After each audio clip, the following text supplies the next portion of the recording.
നമസ്കാരം. അസ്സലാമു അലൈക്കും.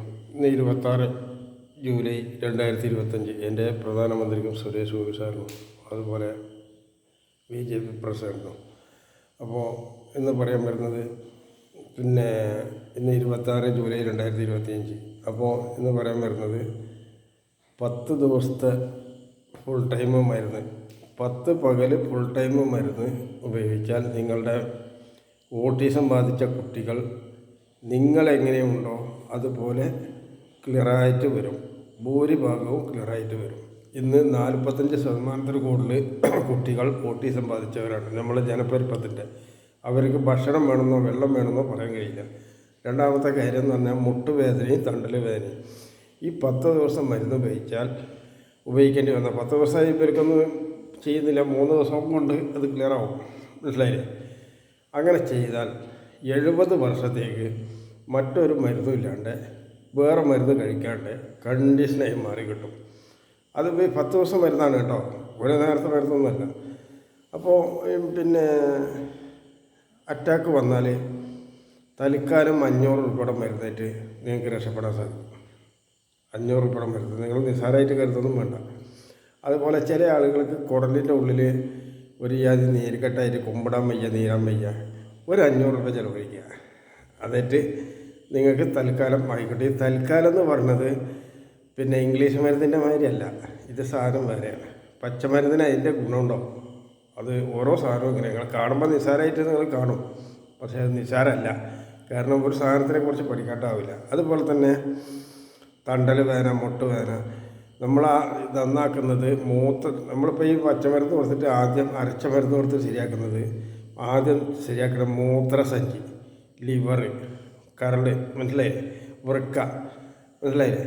അതുപോലെ ഈ അതേമാതിരി ആമാശയത്തിലേക്ക് പോകുന്ന രക്തക്കുഴൽ, അത് അന്നനാളക്കുഴൽ, ഇതൊക്കെയാണ് ഈ ഒരു ഒറ്റടിക്ക് അതിൽ തൽക്കാലമുള്ള മലിനൊക്കെ പാടുകൾ ശരിയാവുന്നത്. അതിൽ രണ്ടാമത്തെ കഷായം, അതായത് കാച്ചിയ കഷായം, പരച്ച മരുന്നാണ് ആദ്യം പറഞ്ഞത്. ഈ കാച്ചിയ കഷായം കുടിച്ചാൽ ഈ കെട്ടി നിൽക്കുന്ന അഴുക്കുകൾ കംപ്ലീറ്റ് ക്ലീനായി പോവുക. ഇതിന് നിങ്ങൾ മേലിൽ കൂടെ സാധനം ഉരുട്ടിയിട്ടും ഒഴിഞ്ഞിട്ടും ഞരമ്പ് വലിച്ചു നീട്ടിയിട്ടും അല്ലെങ്കിൽ ഒരു തുള്ളി ഓയിൽ തേച്ചിട്ട് ശരിയാക്കിയിട്ടൊന്നും കാര്യമില്ല. ആ കാര്യമൊന്നും കാര്യമില്ല. കാര്യത്തിൻ്റെ അവിടേക്ക് വരുമ്പോൾ അതാണ് കാര്യം. ആ കാര്യമില്ലെങ്കിൽ നിങ്ങൾ എന്ത് പറഞ്ഞിട്ടും കാര്യമില്ല. നിങ്ങളുടെ എത്രായിരം കോടി രൂപ നിങ്ങൾ എവിടെ ചിലവഴിച്ചു എന്ന് പറഞ്ഞിട്ടൊന്നും കാര്യമില്ല. പണ്ട് ചർമ്മം പോത്തുകുട്ടിയെ വാങ്ങിയപ്പോണ്ടായി പഴയ കാലത്ത് 10 ഉറുപ്പ്യക്ക് 2 പോത്തുകുട്ടി. അന്നത്തെ 10 ഉറുപ്പ്യ എന്ന് പറഞ്ഞാൽ 3 പൈസയാണ് ഒരാൾക്ക് കൂലി. നോക്കണം, 3 പൈസ ഒരാൾക്ക് കൂലി. അപ്പോൾ 10 ഉറുപ്പ്യ കാണിച്ചാൽ എത്ര പാലും പണിയെടുക്കണം. കുറി കിട്ടിയ പൈസയായിട്ട് പോത്ത് വാങ്ങി നോക്കുമ്പോൾ 2 നല്ല പോത്ത് വാങ്ങി നോക്കുമ്പോൾ 7 രൂപയായുള്ളൂ. പിന്നെ 3 ഉറുപ്പ്യ ബാക്കിയുണ്ട്. അത് ഇയാൾ എന്ത് പണിയെടുത്ത് വരും? ആ പോത്ത് കച്ചവടക്കാരനെ വിളിച്ചിട്ട് ഇവർ വരിക അവളേന്നോ മാപ്പണ്ണൻ്റെ അടുത്തൊക്കെ വിളിച്ചിട്ട് ഈ 3 ഉറുപ്പ്യ കൊടുത്തു, ഇതുകൂടി പോത്ത് കൂട്ടിയപ്പോൾ കിടക്കട്ടെ പറഞ്ഞെന്താണെന്ന് മനസ്സിലായില്ല. ശരിക്കും അസംബന്ധം മണ്ടത്തരമാണ്. അപ്പോൾ അതുപോലെ തന്നെ ഇവിടുത്തെ മറ്റുള്ളത് എനിക്ക് പറയാനുള്ളത്, ചില സത്യങ്ങൾ തുറന്ന് പറയുക എന്നതാണ്. അതിൽ തിരിച്ചറിവ് ഉണ്ടാക്കുക നിങ്ങളുടെ ഓരോരുത്തരുടെ ജോലിയാണ്, എൻ്റെ ജോലിയല്ല. നിങ്ങളുടെ വീട്ടിലൊരു വീട്ടമ്മ ഉണ്ട്, അല്ലെങ്കിൽ നിങ്ങൾക്കൊരു ഭാര്യ ഉണ്ട്, ഒരു ഉമ്മ ഉണ്ട്, അത് നിങ്ങൾക്ക് എല്ലാവർക്കും ഉണ്ടാവും. പേരിനെ വ്യത്യാസം ഉണ്ടാവുള്ളൂ. ഈ ഉമ്മ എന്നത് അമ്മ എന്ന് ആവുള്ളൂ. ഭാര്യയ്ക്ക് പേര് ഭാര്യ എന്നത് തന്നെ. ഇവരുടെ മണ്ടത്തരമാണ് നമ്മളുടെ ഈ ആശുപത്രികളുടെ കൂമ്പാരം.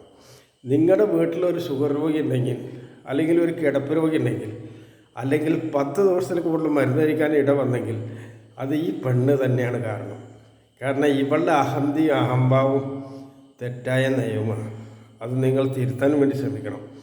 അല്ലെങ്കിൽ നിങ്ങളുടെ മക്കളിലേക്ക് നോക്കൂ. ഇപ്പോൾ നിങ്ങളുടെ മക്കൾ ഒരു ഭാഗത്തിൻ്റെയും ഗൾഫ് മലയാളികളായാലും സാധാരണക്കാരായാലും നിങ്ങളുടെ മക്കൾ നിങ്ങളുടെ സ്വത്ത് പിടിച്ചെടുത്ത് നിങ്ങളെ വൃദ്ധസാധനത്തിലാക്കുന്നു, നിങ്ങളെ അടിച്ചോടിക്കുന്നു, കൊത്തി കഷ്ണാക്കുന്നു. ഇപ്പം നമ്മൾ കുറേ കാര്യങ്ങൾ പറഞ്ഞപ്പോഴാണ് ഇവിടുത്തെ പോലീസ് സംവിധാനം തന്നെ ആ മക്കളുടെ മുതൽ പിടിച്ചെടുത്ത് അതിന് വേണ്ടുന്ന നടപടിയിലേക്ക് ഇപ്പോൾ വന്നിട്ടുള്ളത്. മുമ്പതില്ല. ഇതൊക്കെ ഒന്ന് നിങ്ങൾ മനസ്സിലാക്കണം. നമ്മൾ നിരന്തരം പറഞ്ഞുകൊണ്ടിരിക്കുക. ഞാൻ മുഖ്യമന്ത്രിയാണെങ്കിൽ ഇതൊക്കെ ശരിക്കും നിങ്ങൾ വിളിച്ചു കാണും. കാരണം നിങ്ങളെ ശിക്ഷിക്കലല്ല എൻ്റെ ജോലി, അതല്ല എൻ്റെ ജോലി. അതായത് പറഞ്ഞ് കുറേ ശരിയാക്കുക, എന്നിട്ടായിട്ട് വഴി കൂടെ പോവുക എന്നുള്ളത്. അപ്പോൾ ഈ മക്കളെ ഇത് പിടിച്ചെടുക്കാൻ തുടങ്ങി. അപ്പോൾ അവിടേക്കൊക്കെ ഇത് എത്തുന്നതിൻ്റെ കാരണം നിങ്ങൾ ശരിക്കൊന്നും അറിയണം. ഞാൻ ആദ്യം പറഞ്ഞ നമ്മളെ പെണ്ണുങ്ങളെ വലിയ വിദ്യാഭ്യാസം കൊടുക്കുക, സർക്കാർ ജോലി കൊടുക്കുക എന്ന് പറഞ്ഞിട്ട് അവരുടെ മൂത്രസഞ്ചി ഇവർ ക്ലിയറായിട്ട് ഉപയോഗിക്കാൻ വേണ്ടിയിട്ട് ഉള്ള നനഞ്ഞ തന്ത്രമാണ് ചെയ്യുന്നത്. അത് നിങ്ങൾ ശരിക്കും ചിന്തിക്കണം. നിങ്ങളുടെ വീട്ടിലെ നിങ്ങളുടെ ആൺകുട്ടികൾ അല്ലെങ്കിൽ നിങ്ങളുടെ തൊട്ടടുത്ത വീട്ടിലെ ആൺകുട്ടികൾ നിങ്ങളുടെ കുട്ടികൾ തന്നെയാണ്. അവർക്കൊരു ഭാര്യ ചിലപ്പോൾ നിങ്ങളുടെ മക്കൾ തന്നെയാണ്. അതിന് സംശയമൊന്നും നിങ്ങൾ കരുതല. ഭാര്യ പറഞ്ഞോളൂ, കൊല്ലാൻ പറഞ്ഞില്ല. അതുപോലെ ഭീഷണിയൊന്നും പറ്റില്ല. ഭീഷണിയല്ല, നേരെ മറിച്ച് അവരോട് ദേഷ്യപ്പെടാതിരിക്കാനൊന്നും പറ്റില്ല, അവരോട് തെറ്റാതിരിക്കാൻ പറ്റില്ല. അതൊക്കെ ജീവിതത്തിൻ്റെ കയ്പും മധുരം കൂടി ഉള്ളൊരു അന്തരീക്ഷമാണ്. ഇതൊക്കെ ശരിക്കും നിങ്ങൾ ചിന്തിക്കണം. അപ്പോൾ ഈ പെണ്ണുങ്ങൾ, നമ്മുടെ നാട്ടിലെ പെണ്ണുങ്ങൾ നന്നായാൽ നമ്മുടെ നാട് പരിസരം മൊത്തം നന്നായി. നിങ്ങൾ ചില വീട്ടിൽ ചെന്ന് നോക്കിയിട്ടുണ്ടോ? ആൺകുട്ടികളുള്ള വീട്ടിൽ ചുമരൊക്കെ അവർ എഴുതി വൃത്തിയാക്കിയിട്ടുണ്ടാവും. അതൊരു മോശമാണ് എന്നല്ല ഞാൻ ചെന്നാൽ തരുന്ന. പെൺകുട്ടികളാണെങ്കിൽ ആ വീടൊക്കെ അടിച്ച് വൃത്തിയാക്കിയിട്ട് കണ്ടീഷനുണ്ടാവും. മക്കളുടെ കാര്യമായി പറഞ്ഞു. അത് മാത്രമല്ല, ഒന്നിൽ കൂടുതൽ പെൺകുട്ടികളുണ്ടെങ്കിൽ ചെന്ന് നോക്കിയാൽ കാണാവുന്ന ആദ്യത്തെ ഒരു പണിയുണ്ട്. അതായത് നല്ല പൂവുകൾ ഉണ്ടാവും, നല്ല ഭംഗിയുള്ള പൂക്കൾ. അത് പലതരം പൂക്കളുണ്ടാവും, ചെടികൾ. ഇതിൽ നിന്ന് നിങ്ങൾക്ക് എന്ത് മനസ്സിലായി? ഈ വൃക്ഷങ്ങൾ വെച്ച് പിടിപ്പിക്കുന്നതും അതിൻ്റെ മുകളിൽ നിന്ന് ശുദ്ധമായി വരുന്നതും വലിയൊരു കാര്യമാണ്. ഇത് നിങ്ങൾ നിസ്സാരമായിട്ട് കാണട്ടെ. ഈ പൂവ് ചിലപ്പോൾ അരിച്ചിട്ട് നമുക്ക് അത്ര നിർമ്മിക്കാൻ സാധിക്കുന്നതാണ്. അതിൽ നിന്ന് മുൻകാലങ്ങളിലൊക്കെ ഇഞ്ചക്ഷനോ മരുന്ന് ഉപയോഗിച്ചിരുന്നു. അപ്പോൾ ഇഞ്ചക്ഷൻ ഗ്ലൂക്കോസൊന്നും നമ്മൾ കയറ്റാൻ അനുവദിക്കുന്നില്ല. അതിനൊക്കെ ക്ലിയറായിട്ടുള്ള മരുന്ന് വെച്ചിട്ട് അയാളെ ക്ലിയറാക്കി വിടുന്നതാണ്. ബോധം കെട്ട ആളുകൾ ഇനി ഇവിടെ ഉണ്ടാവില്ല. ബോധം കെട്ട് കിടക്കുന്ന ആളുകളുണ്ടാവില്ല. നട്ടിൽ മുറിഞ്ഞവർ ഇവിടെ ഉണ്ടാവില്ല. അതിൻ്റെ അർത്ഥം അവരെ കൊല്ലാന്നല്ല, അവരെ ഈ രോഗം മാറ്റി ജീവിതത്തിലേക്ക് മടക്കി വിടുക. അതിനുള്ള ചിലവ് ഓരോരുത്തരും നിങ്ങളെ സഹായിക്കണം, ചെയ്യണം. എന്നല്ല, ഞാൻ നിങ്ങളുടെ മുമ്പിൽ കൈ കെട്ടിയിട്ടൊന്നും വരില്ല. കാരണം ഞാൻ അത്രയേറെ അധ്വാനിച്ചുണ്ടാക്കിയിട്ടുണ്ട്. എന്നെ പറ്റിച്ചിട്ട് ഇവിടെ പിണറായി വിജയനും പാർട്ടികളും പറ്റിച്ചിട്ടുണ്ടെങ്കിൽ അവർക്ക് തിരിച്ചടി തന്നെ ഉണ്ടാവും. ഒരു സാധാരണ രീതിയിലല്ല ഞാൻ. കാരണം ഈ കയ്യുമ്പോൾ തയമ്പാണ്. ഇത് വെറുതെ വരുന്ന സാധനമല്ല. അപ്പോൾ നിങ്ങളെല്ലാവരും തിരിച്ചറിയണം. വീട്ടമ്മമാരെ നിങ്ങളുടെ ബുദ്ധിയൊക്കെ ഒന്ന് ചിന്തിക്കണം. നിങ്ങളെ അംഗനവാടിയിലും മാർക്സിസ്റ്റ് പാർട്ടിയും ശരിക്കും പറ്റിക്കുകയാണ്. ഈ പറ്റിച്ചുകൊണ്ട് നിങ്ങളുടെ കുടുംബമാണ് നാശമാകുന്നത്. നിങ്ങളുടെ മക്കൾ കള്ളും കഞ്ചാവും കുടിച്ചിട്ട് ലോട്ടറി എടുക്കുന്നുണ്ടെങ്കിൽ അത് നിങ്ങളുടെ അശ്രദ്ധ. മരുന്ന്, ഇംഗ്ലീഷ് മരുന്ന്, അതായത് പ്രമേഹത്തിൻ്റെ മരുന്ന് കാലങ്ങൾ കഴിക്കുക, ഷുഗറിൻ്റെ മരുന്ന് കാലങ്ങൾ കഴിക്കുക, എന്നിട്ട് രോഗം മാറാതിരിക്കുക, എന്നിട്ട് കിഡ്നിയുടെ ചെക്കിങ് കാലങ്ങൾ നടക്കുക, അതുപോലെ ലോട്ടറി എടുക്കുക, അതുപോലെ മദ്യം കഴിക്കുക, 5 ഉറുപ്പ്യ കിട്ടുന്നതിൻ്റെ മുമ്പേ മയക്കുമരുന്ന് ഉപയോഗിക്കാൻ ഓടുക. ഇതൊക്കെ ഈ വീട്ടമ്മ മോശമായതിൻ്റെ ഫലമാണ്. ഇനിയെങ്കിലും അത് നിങ്ങളത് ശ്രദ്ധിക്കണം. നിങ്ങളുടെ മക്കളെ നിങ്ങൾ കൺട്രോളിൽ നിങ്ങൾക്ക് കൊണ്ടുവരാൻ സാധിക്കും. അങ്ങനെ വന്നാൽ നിങ്ങളുടെ മക്കൾ ജോലി ചെയ്യാൻ വേണ്ടിയിട്ട് ജോലി പഠിപ്പിക്കണം. നിങ്ങളുടെ തൊഴിൽ എന്താണോ ആ തൊഴിലാണ് പഠിപ്പിക്കേണ്ടത്. അങ്ങനെ പഠിപ്പിച്ച് വരണം. അവരുടെ ചുറ്റുപാടിനവർക്ക് ചിലപ്പോൾ കണ്ടുപിടുത്തത്തിലും മറ്റുള്ളതൊക്കെ അവരുടെ കാലത്ത് അവർ പോട്ടെ. അത് നിങ്ങളായിട്ട് വെക്കണ്ട, മനസ്സിലായില്ല? നിങ്ങളുടെ കുലത്തൊഴിൽ പഠിപ്പിക്കുക. ഇങ്ങനെ നിങ്ങൾ മുന്നോട്ട് ഓരോരുത്തർ പോയി നോക്കി. ഈ നാട്ടിൽ ഒരച്ഛനും അമ്മയും വൃദ്ധസ്ഥാനത്ത് പോകില്ല, ഒരു മക്കളും അച്ഛനും അമ്മനെയും കൊല്ലില്ല. മക്കളുടെ മുന്നിൽ വെച്ച് അച്ഛൻ അമ്മനെ ചീത്ത പറയരുത്, അമ്മ അച്ഛനെ ചീത്ത പറയരുത്. അത് പ്രത്യേകം ശ്രദ്ധിക്കണം. പ്രത്യേകിച്ച് അനാവശ്യം പറയില്ല. അവരെ മാറ്റി നിർത്തിയിട്ട് വേണം ചെയ്യാൻ. ഇങ്ങനെയൊക്കെ നിങ്ങളൊരു ഭാഗം ചിന്തിച്ച് നോക്കും. അതുപോലെ ദൈവം എന്നത് നമ്മുടെ അമ്മയാണ്. ദൈവം എന്ന് പറഞ്ഞത് ഇവിടെ മറ്റൊരു ദേവി, ഭദ്രകാളി ക്ഷേത്രമോ അല്ലെങ്കിൽ ശിവൻ്റെ അമ്പലമോ അല്ലെങ്കിൽ ഇവിടുത്തെ തങ്ങളോ ഒന്നുമല്ല. നമ്മളുടെ അമ്മയാണ് നമ്മളുടെ ദൈവം. നിങ്ങളെ അമ്മയെ വിളിച്ചിട്ട് നിങ്ങൾ പ്രാർത്ഥിച്ച് നോക്കും. എന്തെങ്കിലും ചെയ്യുമ്പോൾ നിങ്ങൾ അമ്മക്ക് കൊടുത്ത് ചെയ്ത് നോക്കും. അല്ലാണ്ട് അതിലെല്ലാ കാര്യങ്ങളും ശരിയാവും. നിങ്ങൾ ആലോചിച്ച് നോക്കും. അങ്ങനെ നിങ്ങൾ ഒരു കർമ്മത്തിലേക്ക് ഓരോരുത്തരും വരും. നിങ്ങളുടെ നാട്ടിൽ കൃഷി നഷ്ടപ്പെടുമ്പോൾ നിങ്ങൾ അവിടെ ഇവിടെയും ദേവിക്കും അമ്പലത്തിലും കൊടുക്കുന്നതിന് പകരം നിങ്ങളുടെ അമ്മനെ വിളിച്ച് പ്രാർത്ഥിക്കും, നിങ്ങളുടെ വല്യമ്മനെ വിളിച്ച് പ്രാർത്ഥിക്കും. എന്നിട്ട് ഇവർക്ക് 2 പേർക്ക് നിങ്ങൾ എന്തെങ്കിലും ഒരു ചെറിയ പരിപാടി ചെയ്ത് നോക്കും, വലിയ ഗുണം ചെയ്യും. അപ്പോൾ ഇന്നത്തെ എങ്ങനെയാണ്? എല്ലാവരും എനിക്ക് വേണ്ടി ദുആ ചെയ്യണം. ഓട്ടിസം ബാധിച്ച കുട്ടികളെ നന്നാക്കി എടുക്കണമെന്ന് ആഗ്രഹമുണ്ട്. അതുപോലെ പട്ടികൾ കടിച്ചാൽ വിഷമിളകിയിട്ട് ഇപ്പോൾ അവർ കൊന്നുകൊണ്ടിരിക്കുകയാണ്. അത് പുറത്തേക്ക് വരില്ല. ഇംഗ്ലീഷ് മരുന്നുകാരെ കുറ്റം ചെയ്താൽ പുറത്തേക്ക് വരില്ല. വലിയ വിദ്യാഭ്യാസമുള്ള ആളുകൾ എന്തെങ്കിലും ചെയ്താൽ നമുക്ക് പറയാൻ പാടില്ല. ഞാനത് പറയും, മനസ്സിലായില്ലേ? നിങ്ങൾക്ക് ഇഷ്ടമുള്ളവർ കേൾക്കുക, അല്ലാത്തവർ തട്ടുക. കാരണം ചെറ്റത്തരത്തിൻ്റെ പേര് അത് മറ്റൊരു പേര് അതിന് വരില്ല. ചെറ്റത്തരം ചെയ്യുന്ന ആരാണോ അവരത് മാറ്റുന്നതായിരിക്കും നല്ലത്. മനസ്സിലായില്ലേ? ഇന്നലെ പിണറായി വിജയന് നമ്മുടെ കണ്ണൂർ ജില്ലയിൽ അദ്ദേഹത്തിൻ്റെ പാർട്ടിയൊക്കെ പാടെ കൂടിയിട്ട് ഗോവിന്ദസ്വാമിയെ ഒരു വലിയ പ്രശ്നം ഉണ്ടായിക്കുക, വെറുതെ ഉണ്ടായിക്കുകയാണ്. ഗോവിന്ദസ്വാമി കുറ്റവാളിയാണോ മറ്റതാണോ അയാൾക്ക് ശിക്ഷ കൊടുത്തോ എന്നുള്ളതൊന്നും അല്ല എൻ്റെ പരിധി. പക്ഷേ ഇതൊക്കെ വളരെ മോശമാണ്. മനസ്സിലായില്ലേ? അത് മാത്രമല്ല, കേന്ദ്ര സർക്കാർ ഇന്നലത്തെ സംഭവത്തിൽ മന്ത്രിസഭ പിരിച്ചുവിടല്ല 4 പേരെ സ്പോട്ടിൽ അറസ്റ്റ് ചെയ്യേണ്ടതാണ്.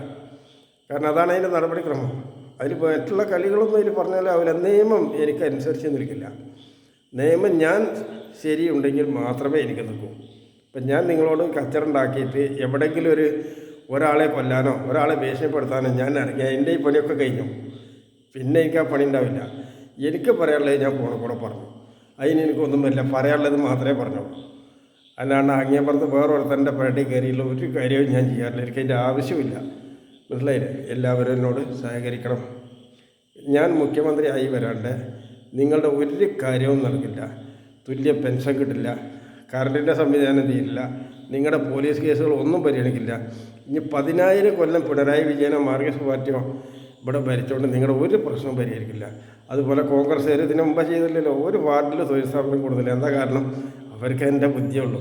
കാരണം നായ്ക്കൾ ചാത്തപ്പൻ എന്ത് മയസറാന്ന് പറഞ്ഞേ, നായ്ക്കളോട് എന്ത് കുത്തുപോതിയിട്ട് എന്ത് കാര്യമാണ്? അതാണ് അതിൻ്റെ കാര്യം. പിന്നെ ഒന്നായിട്ട് നശിപ്പിക്കുക. അപ്പോൾ ഇതൊക്കെ മനുഷ്യൻ്റെ മൂല്യം വരുന്നവർക്ക് ഭരണം കിട്ടുമ്പോഴേ ഇതൊക്കെ ശരിയാവുള്ളൂ.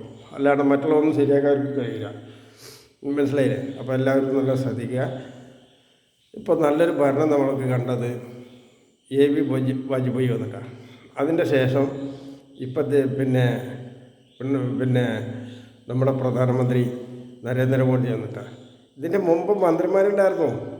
നമ്മളൊരു വകുപ്പ് ഒരു തരത്തിലും ഒരു കണ്ടിട്ടില്ല. പിന്നെ അതിലിടക്ക് വേറൊരു കാര്യം നിങ്ങൾക്ക് മനസ്സിലാക്കേണ്ടത്, ഇവിടെ കുറ്റകൃത്യം എന്നും എവിടെ കുറ്റകൃത്യം ഉണ്ടെങ്കിലും നിങ്ങൾ പുറമക്കാരൊന്നും പോയി അന്വേഷിക്കേണ്ട. ഇങ്ങനെ കോൺഗ്രസ്സുകാരും ഇങ്ങനെ ലീഗുകാരും CPM-കാരും തന്നെ അതിൻ്റെ പിന്നിൽ. നിങ്ങൾ പോയിട്ട് അന്വേഷിച്ചിട്ട് അതിൻ്റെ ഭാഗത്തു കൂടെ ശരിക്കും വന്നു നോക്കും. അവരുണ്ടാവുകയിൽ പിന്നെന്താ എന്നിട്ട് പറയും BJP ആണ് RSS ആണെന്ന് പറയും. RSS ആ BJP ആണെന്ന് വെറുതെ പറഞ്ഞാൽ പറയാൻ കൃത്യമായ രേഖമാണ്. ഇപ്പോഴേ തകരാറ് ചെയ്യും, മറ്റൊരു ചെയ്യില്ല. മറ്റൊരു യാതൊരു കാര്യം ചെയ്യില്ല, ഇവരെ ചെയ്യും. BJP-കാരെ അടുത്ത് നയമുള്ളതുകൊണ്ടാണ് അവർ മറ്റുള്ള കണ്ണിൻ്റെ മുമ്പ് കണ്ടവരെയും നല്ലവനായി ചിത്രീകരിക്കുന്നത്. അതവരുടെ മനസ്സിലാണ്. അത് നിങ്ങൾ ചിന്തിക്കണം. അത് മോശം ചെയ്യണം. അപ്പോൾ അസ്സലാമു അലൈക്കും. എല്ലാവരും നന്നായി ശ്രദ്ധിക്കണം. ഞാൻ എൻ്റെ 2 വശം പറഞ്ഞിട്ടുണ്ട്. എന്നെ നിങ്ങൾക്ക് പറ്റില്ല എന്നൊക്കെ എനിക്കറിയാം. പക്ഷേ നിങ്ങൾക്ക് വേണമെങ്കിൽ പറ്റിയാൽ മതി. നിങ്ങൾ ചത്തു പോകണോണ്ട് എനിക്ക് വിരോധമൊന്നുമില്ല. നിങ്ങൾ കൂട്ടത്തോടെ ചാകണോണ്ട് എനിക്ക് വിരോധമൊന്നുമില്ല. പക്ഷേ എൻ്റെ ഭാഗം ഞാൻ ചെയ്യുന്നതാണ്. ഇപ്പം നമ്മൾ സൂര്യ കണ്ടില്ലേ, സൂര്യ ഉദിക്കുന്നത് നിങ്ങൾ കണ്ടില്ലേ? സൂര്യ ഉദിക്കുന്നതാ. ഇവിടെ ഒരുപാട് ആൾക്കാർ മരിച്ച് കരയാണ്. ചിലവർ സന്തോഷിക്കണം, ചിലവർ ജന്മദിനം കൊണ്ടാടുന്നു, ചിലവർ കൃഷി ചെയ്യുന്നു, ചിലവർ വ്യഭിചാരം ചെയ്യുന്നു, ചിലവർ മദ്യപിക്കുന്നു. സൂര്യൻ അതിൻ്റെ പണിയെടുക്കുക. സൂര്യൻ്റെ പണി എന്താ? പിന്നെ ഉദിക്കുക, വെയിൽ ശക്തി കൂട്ടുക, കൂട്ടി കൂടുതൽ പോയി അവസാനം ഇത് അസ്തമിക്കുക. മനസ്സിലായില്ലേ? അപ്പോൾ അതിന് എത്ര ചുറ്റുപാടിൽ വെയിൽ വന്നു, ഏതൊക്കെ തരം വന്നു, അസ്തമിക്കുക. അത് സൂര്യൻ്റെ പണി. ചന്ദ്രൻ്റെ പണി സമാനമായത്. മനസ്സിലായില്ലേ? ഈ ചന്ദ്രൻ ചില ഇല്ലാത്ത സമയത്ത് പ്രകൃതിയുടെ പണി ഏതാണ്? ഈ ഇരുട്ട്. ഇവിടെ ചില വീട്ടിൽ അപ്പം മരിച്ചിട്ടുണ്ടാവും, ചിലവരെടുത്തിട്ട് ആശുപത്രിയിൽ കൊണ്ടു, ആശുപത്രിയിലുള്ള ഓടുന്നു. ഇതൊക്കെ ഇവിടെ നടക്കുമ്പോഴും സൂര്യനും ചന്ദ്രനും ഇരുട്ടും അതിൻ്റെ പണിയിലാണ്. ഞാൻ എൻ്റെ പണിയിലാണ്. മനസ്സിലായില്ലേ? ഇവിടെ നാട് എവിടെ പോയി, നിങ്ങളെവിടെ പോയി? നിങ്ങൾ ചെയ്തിട്ടില്ല എന്ന് പറഞ്ഞാൽ നിങ്ങൾക്കേ പോകും. ഇപ്പോൾ കീമോതെറാപ്പി ചെയ്യുന്ന ആളുകൾ പല ആളുകളും പിന്നെ 175,000 മില്യൺ കോടി അമേരിക്കൻ ഡോളർ മുടക്കാണ്ട് നിങ്ങൾ ആശുപത്രിക്കാർ ശരിയാക്കില്ല. RCCയിൽ വലിയ വിദ്യാഭ്യാസമുള്ളവരാണ്, ഭയങ്കര വിദ്യാഭ്യാസം, 35,000 കോളേജിലെ വിദ്യാഭ്യാസമാണ്. പക്ഷേ ഒരാൾക്കും മരുന്ന് കിട്ടില്ല. നിങ്ങളതിന് മെനക്കെടുക്കും വേണ്ട. കാരണം അതവർ പഠിച്ചാൽ അങ്ങനെയാണ്. അതിന് സപ്പോർട്ട് കൊടുത്ത ഗവൺമെൻറ്റുകളുണ്ട്. അവരുടെ കടലാസിന് സപ്പോർട്ട് ചെയ്യുന്ന ഇവരുടെ ഗവൺമെൻറ് ഉണ്ട്. അതിൻ്റെ കള്ളത്തരം ഫുള്ളായിട്ട് അവർ എടുത്തിട്ടുണ്ട്. ഈ കള്ളത്തരം ഒഴിവാക്കിയാൽ നമുക്ക് കാര്യങ്ങൾ ശരിയാവുന്ന എനിക്ക് തോന്നുന്നു. അസ്സലാമു അലൈക്കും.